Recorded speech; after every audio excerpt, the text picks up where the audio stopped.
Hello, നമസ്കാരം. നമ്മൾ ഇന്ന് വന്നിരിക്കുന്നത് നമ്മുടെ കുട്ടിക്കാലത്തെ ചില ഓർമ്മകളെക്കുറിച്ച് പറയാനാണ്. പെട്ടെന്ന് ഒരു ദിവസം നമ്മുടെ മുമ്പിലോട്ട് ഒരു ദൈവം പ്രത്യക്ഷപ്പെട്ടിട്ട് നിനക്ക് എന്ത് വരം വേണം എന്ന് ചോദിച്ചു കഴിഞ്ഞാൽ നമ്മൾ എന്ത് വരമായിരിക്കും കുട്ടിക്കാലത്ത് ചോദിച്ചിരിക്കുന്നത്? ഇതെല്ലാവരും തിങ്ക് ചെയ്തിട്ടുള്ള ഒരു കാര്യമാണെന്ന് എനിക്ക് തോന്നി. അത് കാരണമാണ് ഞാൻ ഇത് ഒരു 2-3 പേരോട് ചോദിച്ചപ്പോൾ അവരും പറഞ്ഞു ഞാനും ചെറുപ്പത്തിൽ ഇതുപോലെ ആലോചിച്ചിട്ടുണ്ടായിരുന്നു എന്ന്. അതെ, പെട്ടെന്ന് ഇൻവിസിബിൾ ആവണം, കണ്ണടച്ച് തുറക്കുമ്പോഴേക്കും നമുക്ക് എത്താനുള്ള ഇടത്ത് എത്തണം, ഇല്ലെങ്കിൽ ഞാൻ കഴിക്കുന്ന ഫുഡ് ഞാൻ പ്ലേറ്റ് കൊണ്ട് നീട്ടുമ്പോഴേക്കും എനിക്ക് ഇഷ്ടപ്പെട്ട ഫുഡ് എൻ്റെ കയ്യിൽ വരണം, പരീക്ഷ എഴുതാതെ പാസ്സാവണം.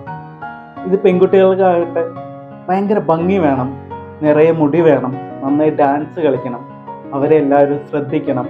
ഇങ്ങനത്തെ പല കാര്യങ്ങളാണ്. നിങ്ങൾ അതുപോലെ കുറേ സ്വപ്നങ്ങൾ ചെറുപ്പത്തിൽ ദൈവത്തിനോട് പറയാൻ വേണ്ടിയിട്ട് ഓർത്ത് വെച്ചിട്ടുണ്ടാവില്ല.